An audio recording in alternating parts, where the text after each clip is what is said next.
बिल्ली आज जो थी तो वो शौक में थी और कुत्ते भी शौक में थे, तो वो छिप रहे थे, इंसानों से छिप रहे थे।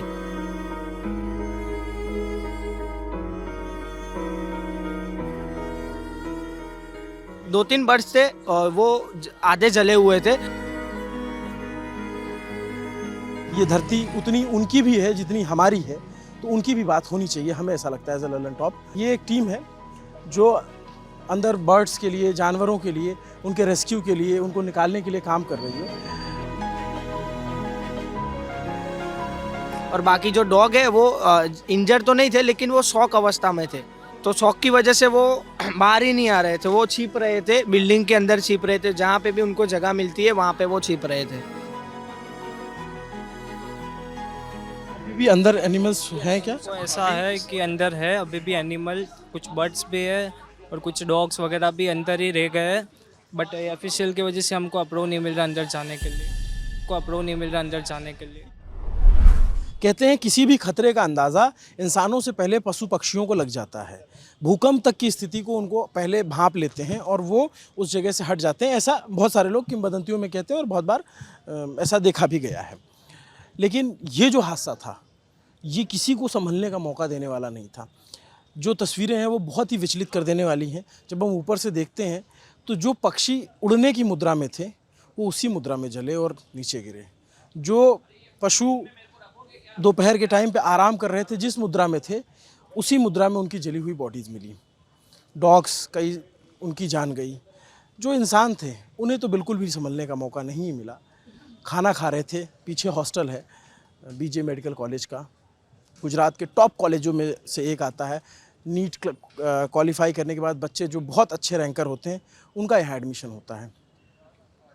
कोई खाना खा रहा था, किसी के हाथ में चम्मच मिला, किसी का हाथ नहीं मिला। बहुत ही सब कुछ बहुत दर्दनाक है। इसे बयां कर पाना बहुत मुश्किल है। हम लोग सिर्फ, हमारी चूँकि जिम्मेदारी है तो हम सिर्फ कोशिश कर सकते हैं कि आप तक ये सारी बातें पहुंचाई जाए, कि ताकि अंदाज़ा लग सके। ये एक टीम है जो अंदर बर्ड्स के लिए, जानवरों के लिए, उनके रेस्क्यू के लिए, उनको निकालने के लिए काम कर रही है।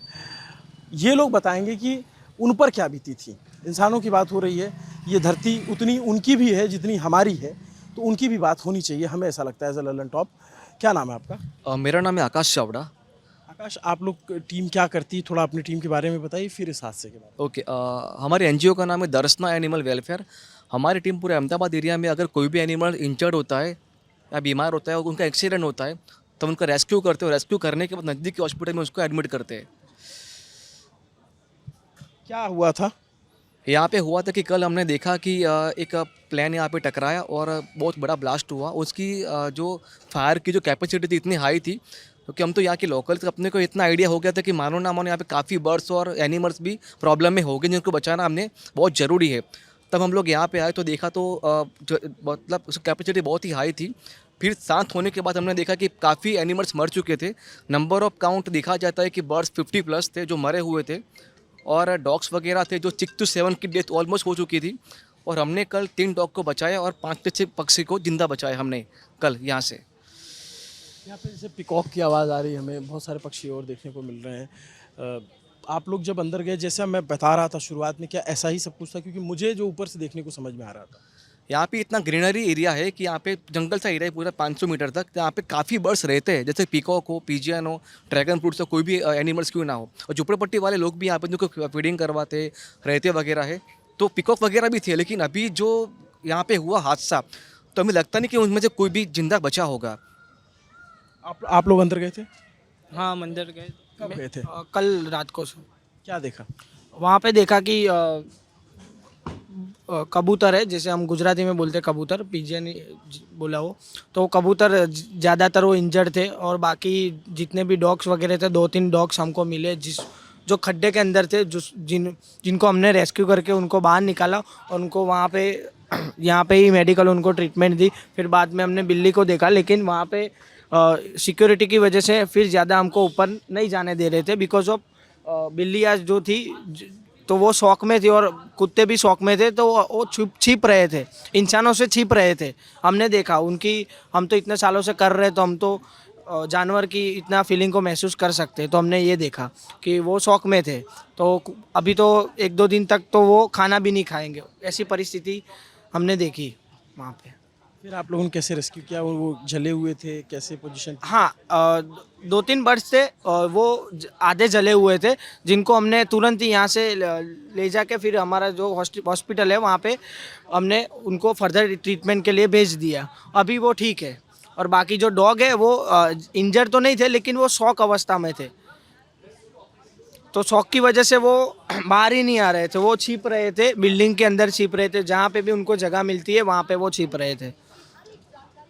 आप लोग भी गए रेस्क्यू में? जी हाँ, हम लोग कल से यहाँ पे है और आज भी हम रेस्क्यू करने के लिए ही आए हैं, पर एफएसएल की वजह से हमें अंदर जाने नहीं दे रहे हैं। लेकिन हम फिर भी, हमें अगर वो लोग अप्रूव करते हैं तो हम लोग यहाँ से एनिमल्स को लेकर रेस्क्यू करके जाएंगे। अभी भी अंदर एनिमल्स हैं क्या? तो ऐसा है कि अंदर है अभी भी एनिमल, कुछ बर्ड्स भी है और कुछ डॉग्स वगैरह भी अंदर ही रह गए हैं, बट ऑफिशियल की वजह से हमको अप्रूव नहीं मिल रहा अंदर जाने के लिए। कितना बड़ा एरिया है ये? ये पूरा जंगल एरिया या क्रैश हुआ उतना एरिया? नहीं, पूरा ये जंगल एरिया होगा अराउंडली सर। जो एरिया आग की चपेट में है। वो 300 मीटर होगा, 200 से 300 मीटर जो एरिया है वो पूरा आग के लपेटे में आ गया है।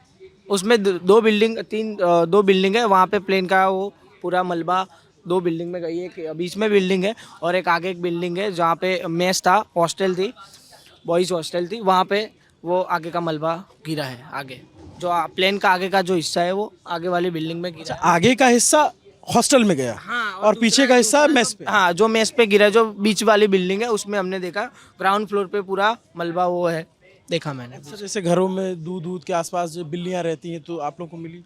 नहीं, हाँ, हम जब बर्ड को रेस्क्यू कर रहे थे तब मैंने 3 बिल्लियाँ को सामने वाली बिल्डिंग में फर्स्ट फ्लोर पे मैंने देखी।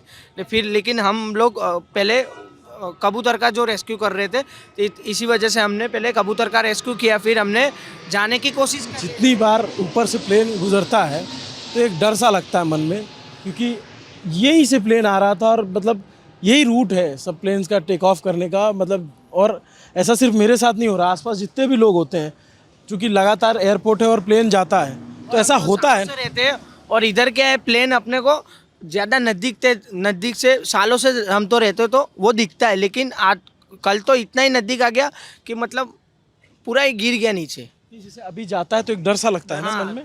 ये तो अभी बहुत ऊपर जा रहा है, ये अभी जो है उसकी ऊंचाई बहुत ऊपर है। ऐसा मिला है कि काफ़ी अंदर जितने भी एनिमल्स हैं उन्होंने खाना बंद कर दिया है, वो इतने शौक में है अभी।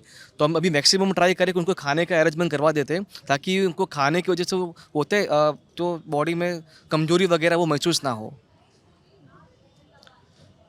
लेकिन ये जो है भय की स्थिति। आप कहाँ से हो? मैं यहीं से हो? कहाँ से आप? गोता अहमदाबाद से। कितना दूर है आपके घर? यहाँ से 12 किलोमीटर। अच्छा, तो आप मतलब ऐसे साइड पे देखने आए? हाँ। तो ये जो एरिया है, मतलब ज़्यादातर यहाँ पे तो मेडिकल स्टूडेंट ही रहते हैं, और जब आप अंदर गए थे रात में तो क्या सिचुएशन थी? जो लोगों के शव निकाल लिए गए थे या फिर चल रहा था? हम लोग जब तक वहाँ पे गए तब तक तो लोगों के ज़्यादातर तो जितने भी बॉडीज़ थी वो लोगों की निकाल दी गई थी।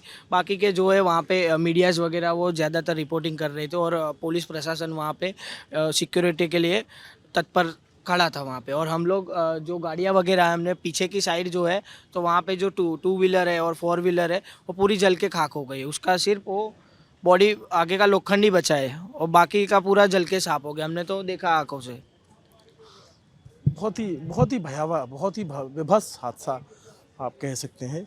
और बार बार कह रहा हूँ कि तकरीबन 10 साल मुझे हो गया जर्नलिज्म में, और बहुत सारे ऐसे हॉरिफाइंग इवेंट कवर कर किए हैं, लेकिन इस तरीके की विभत्स तस्वीरें जो हॉस्पिटल में थे, मैं मतलब दिखा तो हम सकते ही नहीं है, मैं बताने की स्थिति में भी नहीं, कि बताऊंगा तो आपको लगेगा कि यार इंसानी शरीर, इंसानी जीव या बाकी लोगों का क्या हश्र हुआ। मतलब किसी की बॉडी आइडेंटिफाई तो देख के की ही नहीं जा सकती, ये संभव ही नहीं है। बिना डीएनए सैंपलिंग के उनको पहचाना ही नहीं जा सकता, और बॉडी नहीं रही है। जो इंसान की बॉडी का शेप होता है वो वैसा कुछ नहीं है। बहुत सारे लोगों के तो सिर्फ कुछ बॉडी पार्ट्स ही मिले हैं। बहुत ही दर्दनाक, बहुत ही कई बार एज ए पत्रकार, एज ए जर्नलिस्ट हमें लगता है कि हम पूछें क्या लोगों से, क्या बात करें। मतलब बहुत अपने आप को बहुत कमज़ोर महसूस करते हैं हम कि कैसे इनसे पूछ लें कि कब पता चला आपको या अभी किसके लिए आप आए हो। बहुत चूँकि हम कोशिश ये रहती है कि अगर किसी का कोई मिसिंग है, कोई नहीं पहुंच पा रहा है, तो अगर हमारे वजह से उनकी मदद हो सके या उन पर सरकार की नज़र पड़ सके और बेसिक जानकारी हमें मिल सके, ताकि बहुत सारे भ्रम सोशल मीडिया के ज़माने में चलता है, बहुत सारी अफवाहें चलती हैं। अब इसमें जो मैं आपको बताऊं कि 241 पैसेंजर विद क्रू और पायलट वो प्लेन में थे, उनकी जान गई। एक व्यक्ति चमत्कारिक रूप से बचे। लेकिन जो यहाँ पे बच्चे इंटर्न कर रहे थे, मतलब एमबीबीएस के चौथे या 4 ईयर पढ़ाई बाद 5वें ईयर के जो इंटर्न होते हैं, मतलब वो डॉक्टर बनने ही वाले थे कुछ सालों में, उनकी जान गई। एकदम नंबर एग्जैक्ट मैं नहीं बता सकता, ये अथॉरिटीज़ का काम है बताना, क्योंकि जो कैजुअलिटी हुई है उसमें प्लेन का एक हिस्सा जो डॉक्टर्स की फैमिली रहती थी, फैकल्टी डॉक्टर्स की, उसमें भी जाके टकराया। तो स्थानीय लोग बता रहे हैं कि उधर भी कैजुअलिटी हुई है, सड़क पे जो लोग चल रहे थे उधर भी कैजुअलिटी हुई है, और जो एक चाय की दुकान थी उसके लिए भी कहा जा रहा है कि वहाँ पे भी वो भी चपेट में आई है। तो एकदम से आधिकारिक आंकड़ा जो है वो सरकार ही दे सकती है, पुलिस प्रशासन ही दे सकता है। ये एरिया है, इसको कॉर्डन ऑफ किया गया है। ये आपके दाएं साइड में जो बिल्डिंग है, अभी रात का वक्त हो गया तो नहीं दिख रहा है, पूरा एकदम कालिक इस पर छपी हुई है और बहुत ही विभत्स दृश्य है। पुलिस की टीम, तमाम जांच एजेंसियां जांच चल रही है। हमारी कोशिश है कि हम आप तक जो वास्तविक तस्वीर है वो पूरी संवेदना के साथ आपको तक पहुंचा सकें। हमें लगा ये पशु पक्षियों के बारे में भी बात करना ज़रूरी है, क्योंकि ये प्लेनेट सिर्फ इंसानों का नहीं है, उनका भी है। नमस्ते, मेरा नाम अभिनव पांडे है। मेरे साथ कैमरे के पीछे मेरे साथी विजय हैं, जो लगातार आपके लिए ये वीडियो, ये स्टोरीज़ पिछले रात से कवर कर रहे हैं। शुक्रिया। देखते रहिए दी ललन टॉक।